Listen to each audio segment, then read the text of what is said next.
A reforma agrária é uma pauta histórica de movimentos populares no Brasil, como o MST, e está no centro das disputas por justiça social, combate à desigualdade e garantia da soberania alimentar. Mas, no terceiro mandato de Lula, o processo está praticamente parado. Hoje, mais de 122 mil famílias vivem em 1.250 acampamentos pelo país, à espera de terra para viver e produzir. Outras 400 mil já assentadas aguardam políticas públicas que garantam condições dignas, crédito, infraestrutura, educação, apoio à produção. Enquanto isso, o Congresso aprova projetos que ampliam a pressão sobre os territórios, como o PL da devastação, que enfraquece leis ambientais, e o PL 8262, que permite ação policial em ocupações sem ordem judicial. Medidas da era Bolsonaro também seguem em vigor, como a que autoriza a mineração em áreas de assentamento.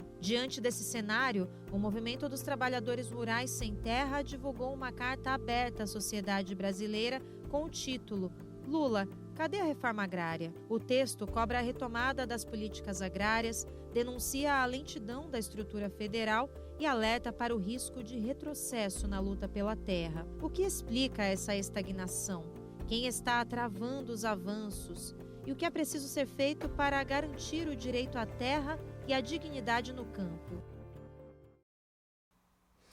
Olá, eu sou Luana Ibelli e este é o BDF Entrevista. Por aqui você encontra sempre um bom papo sobre temas atuais com a visão popular, que é a marca aqui do Brasil de Fato. Você que nos acompanha pelo YouTube do Brasil de Fato, pela Rede TV, tem um grande abraço para você e bora para mais uma conversa. Bom, hoje eu recebo a Seres Radish, do MST, da Direção Nacional do MST, para a gente falar sobre essa questão da reforma agrária e por que está tão complicado avançar com esse tema no governo Lula. Tudo bem, Seres? Obrigada, viu, por estar aqui com a gente mais uma vez. Sempre um prazer te receber.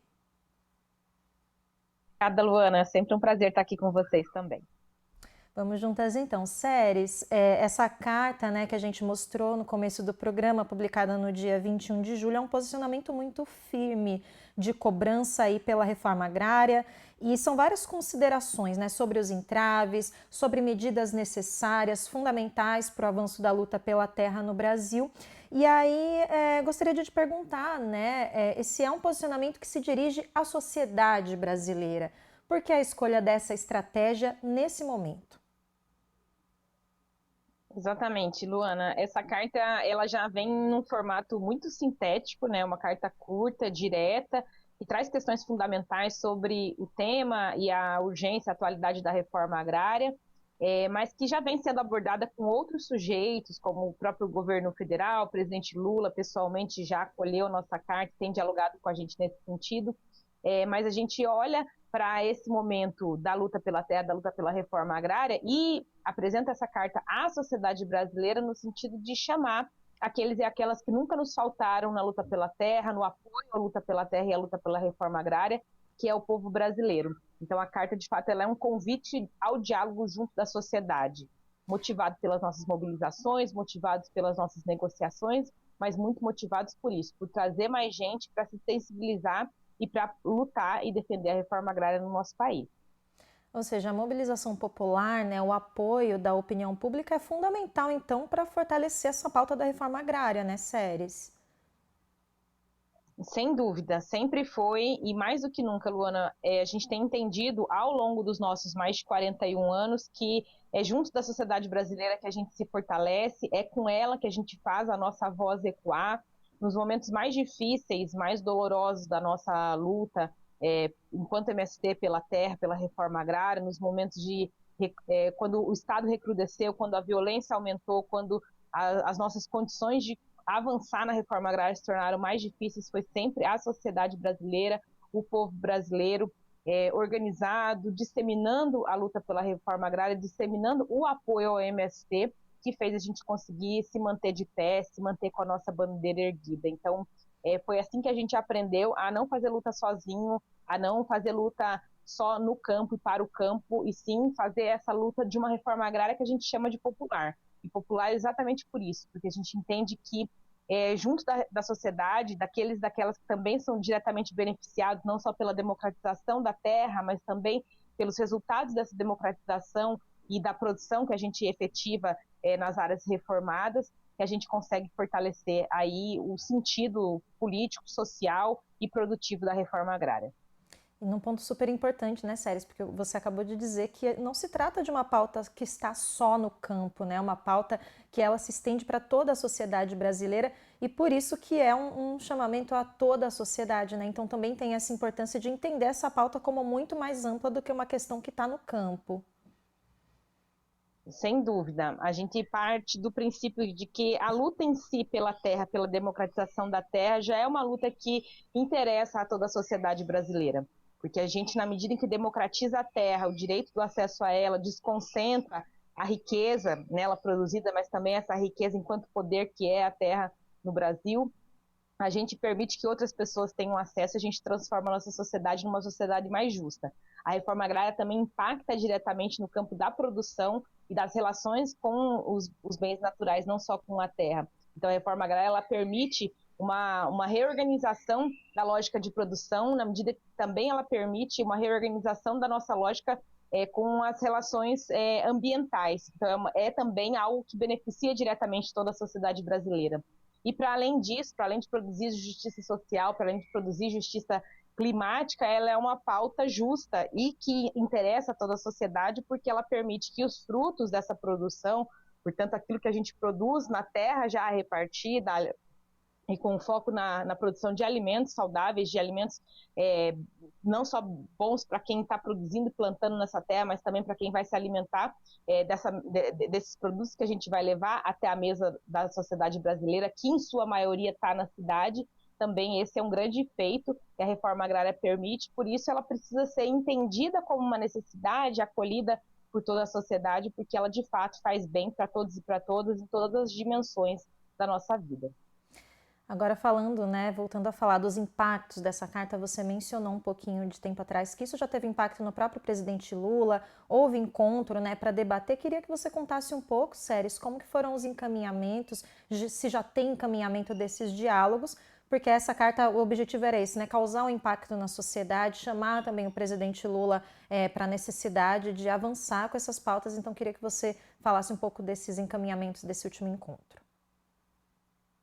Sim, o presidente Lula ele tem sido o nosso grande intermediador da pauta da questão agrária, da reforma agrária dentro do governo Lula. Ele é também o grande aliado da nossa pauta nesse governo. Então, desde o processo que trouxe o presidente Lula a essa vitória eleitoral, ele cumpriu um papel fundamental de apoiar o retorno, a retomada desse debate em torno da questão agrária, em torno do assentamento das famílias, para dentro do conjunto do governo. A tomada de decisão que ele fez foi fundamental de reconstruir o Ministério do Desenvolvimento Agrário, esse ministério que surge a partir dessa ferida histórica que a gente tem na nossa sociedade. Então, é lá no final dos anos 90, ainda durante um período de muita violência no campo, de muito questionamento sobre as formas, né, de se realizar a reforma agrária que não avançavam no nosso país. A gente tem o surgimento do MDA exatamente para ser esse mediador por dentro da institucionalidade do governo federal, e o governo Lula ele traz de volta, após alguns anos, né, durante o período do golpe, sem o Ministério para tratar a questão agrária, a questão da reforma agrária no Brasil, ele traz de volta essa estrutura importante para dialogar não só com o MST, mas com as organizações populares todas que fazem essa luta pela reforma agrária. Então, o presidente ele tem sido, de fato, esse grande aliado e essa grande referência que traz, não só para dentro do governo, mas para a sociedade como um todo, esse debate que é de suma importância, que é sobre a atualidade da reforma agrária. Ele acolheu, em agosto do ano passado, pela primeira vez formalmente, a nossa pauta. A gente levou para ele, junto da nossa direção nacional, a pauta que a gente tem organizado em torno de um tripé, que a gente chama o tripé da terra, do desenvolvimento e da educação para as áreas de reforma agrária. A gente busca sintetizar por meio desses pilares a nossa pauta, as nossas urgências, mas também as nossas demandas estruturais já estancadas há algum tempo. Ele vem tratando essa pauta com bastante cuidado, então, desde agosto do ano passado, e esse encontro que a gente teve com ele agora durante a semana passada foi mais um capítulo dessas tratativas, e a gente buscar juntos encontrar caminhos para dar andamento ao desenrolar da nossa pauta. A gente tem entendido que esse momento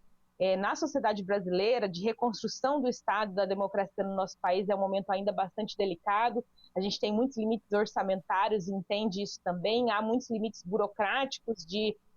estrutura, na verdade, de desestruturação do Estado brasileiro, que tem impedido com que as políticas públicas, as políticas sociais avancem no nosso país, mas a gente tem feito esse diálogo franco com ele, tem sido muito parceiro no sentido de buscarmos saídas juntos para aquilo que possa vir a ser uma alternativa para a gente conseguir efetivar tanto o assentamento das famílias acampadas hoje no Brasil, quanto a gente permitir massivamente a retomada de incentivos ao desenvolvimento dos assentamentos, porque aí a gente consegue, de um lado, melhorar a qualidade de vida das famílias que estão assentadas hoje no Brasil e, de outro, estimular que essas famílias elas sigam desenvolvendo e produzindo alimentos e, assim, também melhorar diretamente a qualidade de vida das famílias que são beneficiadas por essa produção da reforma agrária. Então, a gente está muito empenhado, especialmente nesse período que agora, né, se avizinha aí, que é o segundo semestre, próximos aí, né, da finalização do terceiro ano do governo Lula. A gente entende que tem que acelerar, dar passos mais firmes, dar passos mais rápidos aí para a gente conseguir trazer respostas concretas para o nosso povo até o final desse governo. E nesse sentido, né, de políticas, de avanços e do que tem sido feito,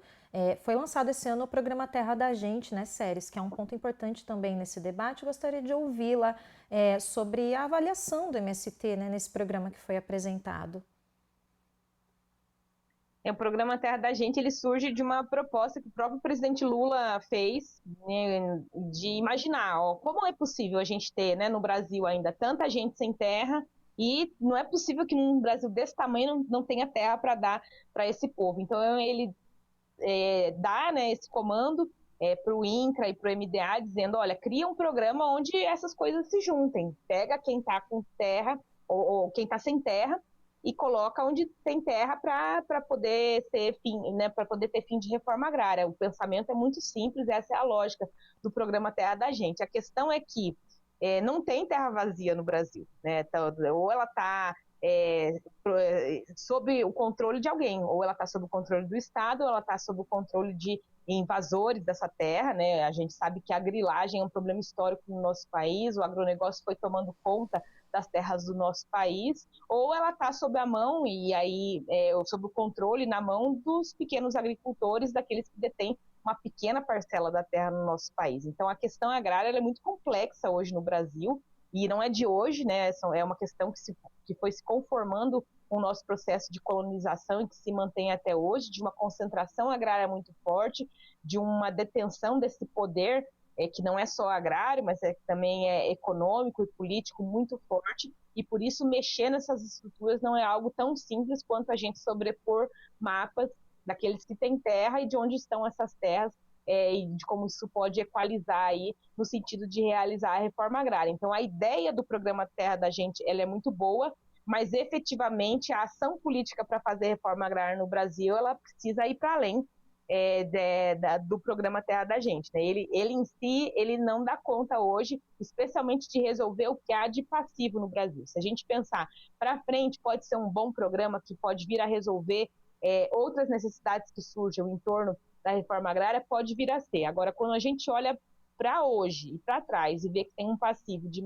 aproximadamente 140 mil famílias acampadas no país, a gente vê que resolver, fechar essa conta, fechar esse mapa, ele não é tão simples, e o programa em si hoje, com o orçamento que tem, com as alternativas que apresenta, ele não dá conta. Por isso a gente tem insistido muito no sentido de saudar essa iniciativa do programa Terra da Gente, mas dizer, para resolver hoje o passivo das famílias que estão acampadas no Brasil, a gente precisa de outras alternativas, precisa de outros catalisadores para dar conta de, em pouco tempo, resolver o problema dessas pessoas, e disso demanda orçamento, disso demandam outras ferramentas para o assentamento das famílias, e disso demanda, por exemplo, também a retomada de outras formas históricas de assentamentos, como são, por exemplo, os decretos de desapropriação por interesse social, como são, né, a criação de assentamentos por outros formatos que não sejam necessariamente somente aí a aquisição das terras públicas ou a aquisição de terras privadas. Então, a gente precisa aí de outras ferramentas várias ajudando a conciliar formas de adquirir terras para que a gente possa resolver o passivo que a gente tem hoje no Brasil. Agora, Séries, o MST ele denuncia aí a paralisia tanto do INCRA e do Ministério do Desenvolvimento Agrário, né, na execução dessas políticas públicas que são importantíssimas por tudo isso que você acabou de trazer para a gente, né, na necessidade do avanço dessa pauta. Nesse sentido, qual o diagnóstico que vocês fazem a respeito do porquê tem sido tão difícil, né, a ação desses dois órgãos? Quando a gente pensa, né, em tudo que ainda precisa ser feito e do porquê que isso está tão travado ainda num governo que tem essa afinidade com os movimentos populares.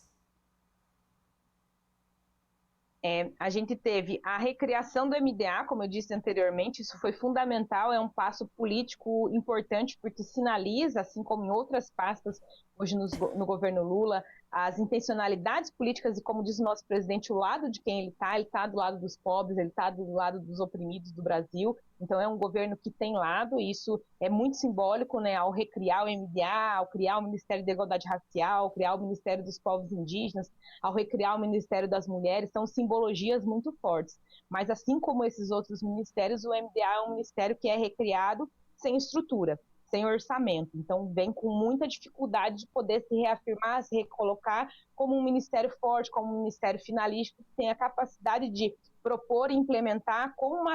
massividade as políticas a partir do ministério. Então é um ministério que ainda, passados aí 3 anos de governo, tem muita dificuldade de se colocar enquanto um ministério protagonista das ações em torno da reforma agrária e da agricultura familiar, especialmente em função dessa dificuldade de estruturação que ele apresenta, um ministério recém-recriado, com muita dificuldade de estrutura, e também por dificuldade orçamentária. Então, esse é um limite que está posto para nós. Junto disso, a gente tem um outro limite forte que passa pelo INCRA, né, o Instituto Nacional de Colonização e Reforma Agrária, que é a estrutura do Estado brasileiro para realizar a reforma agrária, para fazer avançar a reforma agrária no nosso país, que aí há décadas já vem sofrendo um processo de desestruturação, de diminuição do seu quadro de funcionários, de falta de orçamento, de limitações burocráticas que vão limitando também a sua capacidade de atuação, também ele vem sofrendo dessas limitações. Então o INCRA hoje é uma estrutura muito pesada, que precisa de um quadro novo, renovado, fortalecido de funcionários para funcionar, que, claro, agora está recebendo alguns servidores vindos do concurso nacional unificado que a gente teve no ano passado, mas que está absolutamente aquém da demanda que ele precisaria hoje para poder dar conta dos acampados, dos assentados que estão sobre o bojo, né, a proteção, o cuidado do INCRA a nível nacional. Então é uma instituição também que está muito aquém daquilo que ela precisa, né, das necessidades que ela precisa dar conta de cumprir. Então o INCRA ele sofre também desse processo de envelhecimento, de engessamento e mesmo de em questão orçamentária também, né? O INCRA ele tem um orçamento absolutamente abaixo daquilo que ele precisa, não só para tocar a máquina, né? Aquilo que a gente chama da máquina do INCRA, que é a estrutura, o quadro de funcionários, né? O dia a dia da instituição, mas também, para além disso, para poder avançar na obtenção e na criação de novos assentamentos. Então, esse é um problema generalizado que a gente vê, infelizmente, não só no INCRA, no MDA, mas na estrutura do Estado como um todo. Acho que esse terceiro fator também ele é importante de ser ressaltado. A gente está vivendo, especialmente a partir dos últimos anos, a gente vivenciou um desmonte do Estado brasileiro, especialmente no que diz respeito à sua finalidade social. Então, a gente tem vivido aí a reestruturação, viveu nos últimos anos a reestruturação de um Estado máximo para os interesses do capital, para uma política ultra neoliberal que a gente viu ser implementada nos 2 últimos governos antes do governo Lula, uma reestruturação de um Estado que cada vez menos tem uma finalidade social para a implementação, para a criação, para a execução de políticas sociais, e entre elas, infelizmente, está a reforma agrária. Então, a gente tem vivido aí as consequências disso, de um Estado que não serve aos interesses do povo, que não serve aos interesses das políticas sociais e que, portanto, vem na contramão daquilo que é o que a gente precisa e espera da reforma agrária, que é uma reforma agrária olhando para as pessoas, olhando para o povo, olhando para a sociedade brasileira. Então, esses são os desafios aí que estão postos para o nosso governo, para o Ministério, para o INCRA como um todo e para a luta social, porque a gente tem que fazer a luta por uma pauta que é legítima, que é a pauta da reforma agrária, que é uma pauta democrática, num tempo em que a democracia no nosso país está cada vez mais instável e que essas pautas estão cada vez menos permeáveis para o Estado brasileiro. Pois é, e no meio de tudo isso, né, você tocou em pontos fundamentais, Séries, porque o Congresso também tem sido um grande obstáculo, né? Então queria te ouvir também sobre o papel desses parlamentares da extrema-direita, principalmente, para dificultar o avanço das pautas relacionadas à reforma agrária. Sem dúvida nenhuma. Essa é uma outra faceta dessa desestruturação do Estado e dessa recomposição de forças por dentro do Estado brasileiro. Desde os anos 80, desde a aprovação da Constituição Federal em 88, o que a gente veio vendo é que há uma migração disso que a gente chama de centro, centrão, direita, extrema-direita, que na verdade são facetas de uma mesma posição de interesses de classe da direita, da extrema-direita, que é quem representa os interesses da classe dominante no parlamento. Então, há uma migração potente, né, uma tendência, e cada vez mais eles são a maioria, não só exercem hegemonia dentro do parlamento brasileiro, como são também a maioria absoluta numérica hoje, que representa os interesses de bancadas de frações da classe dominante aqui no Brasil e também interesses das classes dominantes internacionais que repercutem aqui no Brasil. Então, essa máxima de dizer, né, que o Congresso é um Congresso inimigo do povo, ela é, de fato, uma concretude, ela é uma realidade. Isso está cada vez mais claro quando a gente tem visto o comportamento desse Congresso muito atrelado aos interesses do mercado, muito atrelado aos interesses das bancadas que eles representam, a bancada do boi, da Bíblia, né, dos interesses nacionais e internacionais. A gente falava muito antigamente, né, sobre o que é a bancada ruralista dentro da Câmara, mas hoje a bancada ruralista ela é um pedaço de várias bancadas que representam aí interesses diversos daqueles que dominam, controlam economicamente, politicamente o nosso país hoje. Então, é uma luta pesada, porque para além dessa força numérica que eles têm, eles também fazem muito lobby na representação dos seus interesses. Então, com essa maioria, eles têm buscado, a partir, na sua grande maioria, de iniciativas que são inconstitucionais, passar projetos de lei e de empurrar, a partir do Congresso Nacional, né, seja a Câmara Federal, seja o Senado, empurrar projetos de lei, muitas vezes inconstitucionais, que vão na contramão dos interesses do povo brasileiro, na sua maioria, não só do campo, mas a gente tem sido grandes vítimas disso, né? Hoje há um pacote de medidas anti-reforma agrária, de medidas antipopulares para o campo, para além das outras pautas várias que eles têm passado, que também vão na contramão dos interesses dos trabalhadores na cidade, mas que eles têm buscado passar aí junto com a boiada nessas aprovações que eles fazem nas madrugadas, na maioria em seu caráter de urgência, às escondidas, sem debate, aí dentro do parlamento brasileiro. Então é uma situação bastante difícil, uma correlação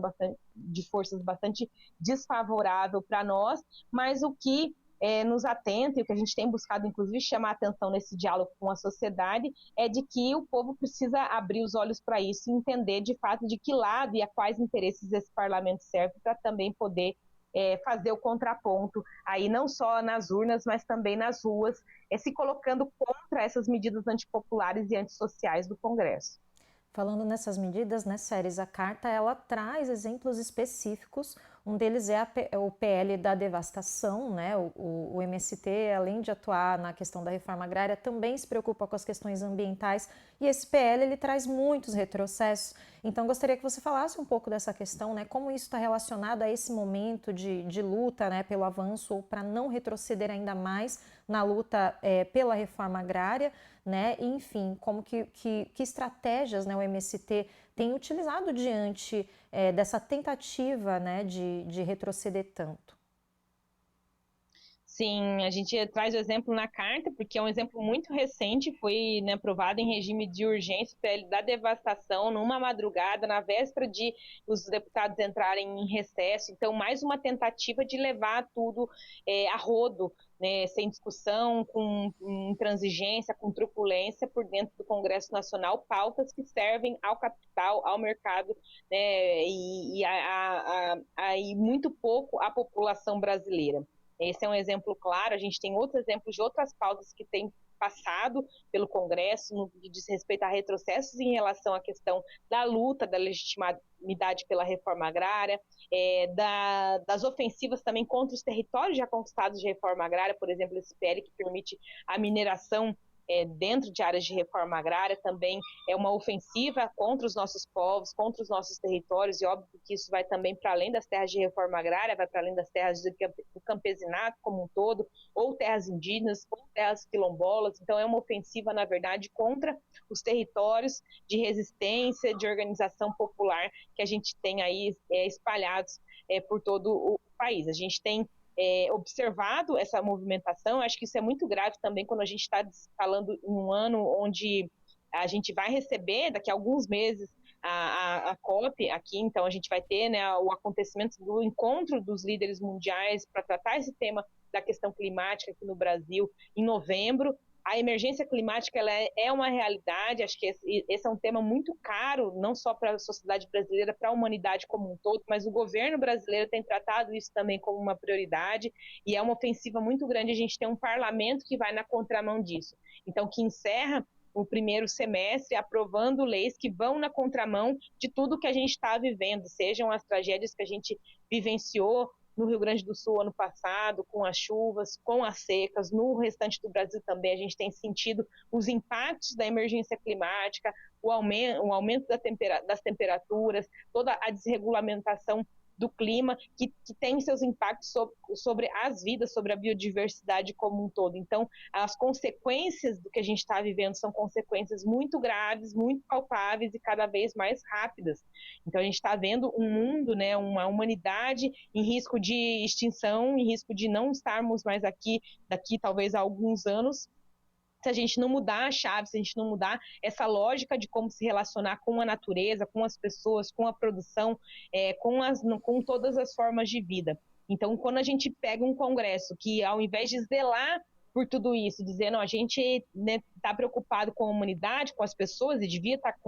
com esses interesses acima de tudo, a gente vê um congresso que está com os interesses do capital financeiro, do capital internacional acima de tudo. Isso é muito contraditório, mas mais do que isso não é uma disputa só política, isso é uma disputa pela vida das pessoas, isso é uma disputa pelo nosso futuro. Portanto, a gente tem buscado, também nas nossas mobilizações, chamar muito a atenção em relação a isso, trazer esse tema da questão ambiental para junto do debate da reforma agrária popular, porque ele também tem uma centralidade dentro disso, e apresentar, para além das denúncias, também saídas. Então, a gente tem buscado fazer, a partir do nosso plano de plantar árvores e produzir alimentos saudáveis, ações muito concretas, no sentido de massificar o contraponto da produção de alimentos, da produção de comida, do plantio de árvore, do cuidado com as nascentes, do cuidado com a biodiversidade, para poder apresentar saídas concretas a toda essa devastação, a toda essa destruição ambiental e também destruição das nossas vidas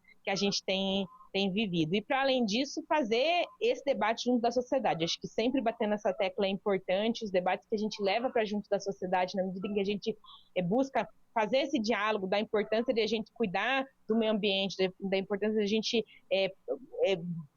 produzir alimentos sem veneno, da importância de a gente pensar outras formas de relação com a natureza e com as pessoas. Isso, sem dúvida nenhuma, também é fundamental, porque na medida em que outras pessoas se incorporam nesse grande mutirão pela vida, pela defesa da vida e dos nossos direitos, a gente ganha mais força e mais fôlego para tentar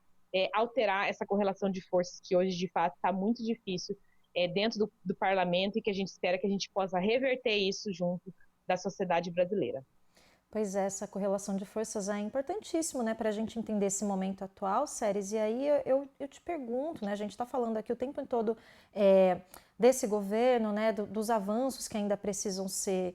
feitos, ser conquistados. Dentro dessa correlação de forças, como que você avalia o que o governo Lula está passando agora em comparação com os outros governos, né? A gente está vivendo uma conjuntura mais difícil, você citou vários desmontes, né, ao longo desses anos, então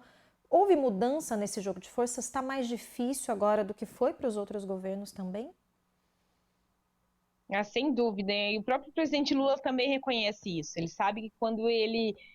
teve seu primeiro governo a partir de 2003, a correlação de forças na América Latina era diferente. A gente vivia um momento onde havia muitos governos progressistas ascendendo também em outros países da América Latina. Depois, com a construção do movimento em torno dos BRICS, essa correlação de forças a nível mundial ela também era diferente. Então, o movimento que deu o avanço, esse fôlego inicial para se construir essa articulação em torno dos BRICS, ele vinha de um contexto mundial diferente, de uma correlação de forças diferentes. A gente vivenciou nos últimos anos, não só aqui no Brasil, o golpe que nos fez retroceder muito, mas em outros vários países da América Latina, outros vários países do sul global, a gente vivenciou processos de retrocesso em relação ao campo democrático, em relação às estruturas das instituições que garantiam a plena a mínima, nem plena, a mínima democracia, né, o marco democrático dentro desses países. A gente teve a perda nos últimos anos de muitas lideranças importantes, sejam perdas de lideranças que acabaram falecendo, seja perda por lideranças que acabaram sendo desmoralizadas por meio de ofensivas políticas, como foi o que eles tentaram fazer com o Lula aqui no Brasil. Então, essas derrotas simbólicas, né, ou concretas que a gente foi vivenciando ao longo desses anos transformaram também, do ponto de vista internacional, essa relação entre os países muito mais difícil, de modo que a gente hoje, quando o Lula reassume em 2023, ele tem um cenário não só nacional muito diferente, como um cenário internacional também bastante adverso em relação ao que ele tinha lá em 2003. Me parece que agora a gente está vivendo, especialmente nos últimos dias, aí, uma possibilidade de alteração dessa correlação de forças. Então, a gente vê o nosso presidente muito animado, muito altivo, muito vivo nessa perspectiva de poder ter aproveitado essa oportunidade de retomar para si, de um lado, essa liderança que ele exerce junto dos outros países, seja em relação aos BRICS, aos países do sul global, seja em relação aos países da América Latina, de poder ser uma grande referência para poder puxar esses outros presidentes nesses países para poder avançar na construção de um bloco que represente os nossos interesses enquanto países do sul global. Acho que isso é bastante importante, mas também para dentro do Brasil isso tem um efeito muito grande, porque ao reafirmar e ao reivindicar a nossa soberania e a nossa autonomia, o nosso presidente ele também assume para si esse papel que é nato dele próprio, que é o de ser o grande líder, a grande liderança existente na nossa geração, né, nos últimos anos, nos últimos 40, 50 anos, ele é a grande liderança capaz de animar o povo, de chamar o povo para a rua, de chamar o povo para reivindicar os seus direitos e aquilo que é nosso, que é um Brasil pleno e soberano. Então, me parece que a gente está vivendo, especialmente a partir dos últimos dias, das últimas semanas, um bom momento para poder voltar a fazer esse diálogo com o povo brasileiro. O nosso presidente, como um grande líder, ele tem chamado a atenção para isso, e isso deve animar aí o povo a sair para as ruas, para reivindicar um Brasil para os brasileiros, um Brasil para a classe trabalhadora, um Brasil para cumprir com os interesses que a gente quer, e assim também animar outros países para que possam fazer essa luta justa, legítima, por soberania, por autonomia, por autodeterminação dos povos, porque isso é o passo fundamental para a gente poder construir qualquer história independente e soberana em qualquer parte do mundo. Pois é, você falou justamente de uma virada, né? A gente pode chamar assim, de popularidade, né? Também de uma percepção mais crítica da população a esses avanços da extrema-direita, né? Na própria carta vocês citam o tarifaço do Trump, que acabou caindo aí também como uma situação que contribuiu para essa popularidade maior. Então, realmente, olhando assim pelo lado do MST, vocês avaliam que esse é um bom momento, então, para realmente insistir nessas pautas? Como isso pode influenciar também o avanço disso que a gente está falando aqui, né, a todo momento, que é a reforma agrária, porque essa é uma das pautas mais difíceis, né, da gente levar para a massa, porque existe uma narrativa muito forte, né, seja nos meios de comunicação, seja nas redes sociais, enfim, existe uma narrativa muito difícil das pessoas e uma contranarrativa, né, que tenta se fazer. Então, nesse sentido, dá para aproveitar esse momento para melhorar, né, a percepção da população em relação a essa pauta? Como que vocês veem, né, como movimento esse momento agora? Sem dúvida, a gente está com um esforço grande, inclusive junto de outros vários setores da classe, de levar a partir do plebiscito popular debates importantes para a classe trabalhadora, debates que tocam na nossa vida, no nosso dia a dia. Então, esse tema da taxação das grandes fortunas, ele é importante porque a gente se dá conta de que a maioria da população brasileira é a favor da taxação das grandes fortunas, até porque as grandes fortunas são muito poucos aqui no Brasil. Então, a maioria, a grande maioria, a imensa maioria do povo brasileiro, ela não é super, né, não tem grandes fortunas, não é dono das grandes fortunas, portanto, é a favor de que elas sejam taxadas, ao mesmo tempo em que a grande maioria da população brasileira é a favor de que a gente possa reduzir a escala de trabalho, porque a grande maioria do povo brasileiro é trabalhador, trabalha e depende hoje, para os que estão no trabalho formal, dessa escala que hoje é de 6 para 1, então que se defende, assim como é o que já acontece em vários outros países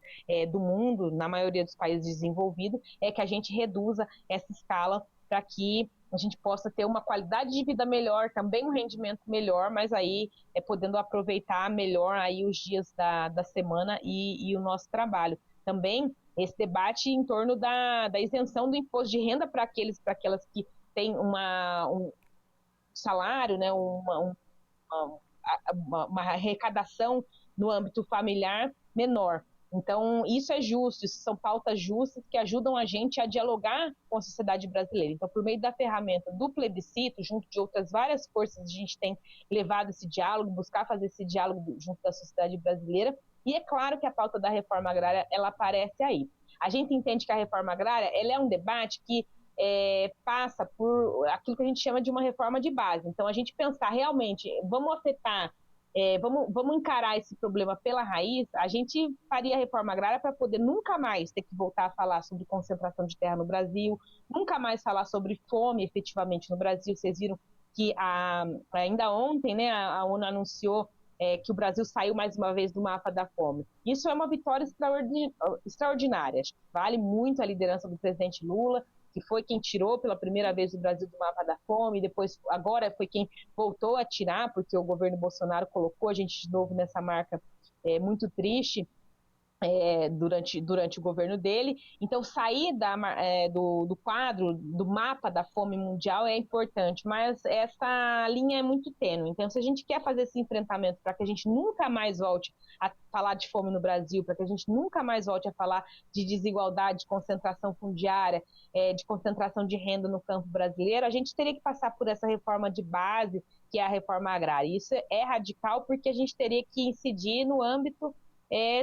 da origem desse problema, que é a concentração agrária no Brasil. Então, acho que aí reside um desafio grande, não só para o governo brasileiro, e ele só vai ter condição de fazer isso quando a gente tiver plena força de toda a sociedade brasileira apoiando isso, porque, de fato, é uma reforma que demanda aí uma força maior para que toda toda essa reestruturação agrária, historicamente concentrada e construída no nosso país, ela possa ser reformulada. Então, é um desafio grande, mas a gente acredita que com a força do povo, com a intencionalidade política do governo brasileiro, a gente possa juntos aí dar passos para poder reverter aí essa situação. Então, a nossa luta é uma luta para muitos anos. Por isso, né, não só por isso, né, o MST já tem mais de 40 anos em luta, em história, mas a nossa grande aposta, para além da narrativa do se é importante ou se não é, se eu apoio ou não apoio a reforma agrária, ela se baseia na materialidade, daquilo que é fundamental. Então, a gente tem conseguido disputar corações e mentes, disputar a narrativa, mas mais do que isso, disputar a concretude da reforma agrária e da importância da reforma agrária a partir daquilo que a gente constrói efetivamente. Então, quando as pessoas veem a reforma agrária dá certo e é importante porque ela cuida do meio ambiente, porque ela cuida das pessoas, porque ela produz alimentos, porque ela constrói justiça social, porque ela muda o cenário do campo brasileiro, ela muda a cara da sociedade brasileira, logo ela se torna uma luta simpática e uma luta defensável. Então, é por aí que a gente tem buscado, apesar das adversidades, fazer avançar a nossa pauta e a nossa defesa aumentar cada vez mais junto do povo brasileiro. Como você bem disse, né, Séries, em meio a esses desafios tão grandiosos, o movimento completou 41 anos, né, com muita força, estrutura, presença nacional. Então, para a gente encerrar o nosso papo de hoje, né, queria que você explicasse, né, o que continua garantindo essa longevidade e essa capacidade de renovação, mesmo diante de tantos entraves e de um desafio tão grande que é efetuar a reforma agrária no nosso país. Acho que, sem dúvida nenhuma, o que nos fez chegar até aqui, o que nos faz seguir com muita altivez, com muita esperança, é o fato da gente saber que a gente está fazendo isso pelo que tem de melhor no mundo, que é o povo brasileiro. Então, ela segue na nossa centralidade, o povo, a gente fazer bem para as pessoas, a gente transformar a vida das pessoas, e ao longo desses 41 anos, milhares de vidas foram transformadas. Vocês foram ouvindo aí, seguramente, ao longo da entrevista, os barulhos aqui. Estou em casa, estou no nosso assentamento, onde a gente está numa comunidade de 40 famílias que tiveram suas vidas transformadas pela reforma agrária, e isso em si já valeria a pena, mas se a gente olhar para o lado, a gente vai saber que tem mais 1.000 famílias acampadas, e mais centenas de famílias assentadas aqui só no entorno do nosso município. Se a gente pegar para além do estado do Paraná, que é de onde eu estou falando agora, em todo o Brasil a gente tem mais de 400.000 famílias assentadas, a gente tem quase 150.000 famílias lutando pela terra, e é essa a razão de a gente seguir a nossa luta, é esse esperançar nosso, e o galo até canta essas horas de alegria, esse esperançar nosso, ele vem nesse sentido, de saber que as pessoas elas podem ser mais felizes e que elas têm esse direito, e elas enxergam essa possibilidade ao vir para o MST, e é por isso que o MST segue construindo esse horizonte de melhorar a vida das pessoas, para que elas possam ser mais felizes, para que elas possam ter um lugar para colher, para colher seus sonhos, para plantar seus sonhos também, para semear aí coisas boas, para semear alimentos, para se alimentar desse alimento, para fazer bem para as outras pessoas também. Então, a gente construiu ao longo desses 40 anos muita materialidade em torno daquilo que a gente acredita. A gente não fala mais de uma reforma agrária, a gente faz uma reforma agrária, e essa reforma agrária, que é a reforma agrária popular, ela está em cada canto do nosso país, em cada assentamento, em cada acampamento onde a gente organiza uma escola, onde a gente constrói uma cooperativa, onde a gente faz um processo de reconstrução daquele território em torno da agroecologia. Então, a gente tem muitos motivos para acreditar que a reforma agrária deu certo, mas, sem dúvida nenhuma, o maior motivo é o da gente saber que a gente transformou e segue transformando a vida de milhares de brasileiros, e isso, para nós, já nos dá motivos para querer seguir por mais quantos anos sejam necessários, construindo aí a reforma agrária para o povo brasileiro. Esse é o grande sentido da luta do MST, e a gente espera seguir do lado desse que nunca nos abandonou, que é o povo brasileiro, que é a sociedade brasileira, porque isso é o que dá muito ânimo, muito vigor para a nossa luta pela reforma agrária. Tá bem, Séries, obrigada. Até o Galo concordou aí com todas as suas colocações. Obrigada, viu, Séries, e bom trabalho para vocês. A gente sempre acompanhando tudo com muita atenção aqui no BDF. Obrigada. Obrigada, até mais, mano. Até. Bom, pessoal, e a gente encerra assim o nosso BDF Entrevista. Muito obrigada pela tua companhia. Lembra que tem programa de segunda a sexta às 7 da noite, tanto no YouTube do Brasil de Fato, quanto na rede TVT. Até uma próxima. Tchau!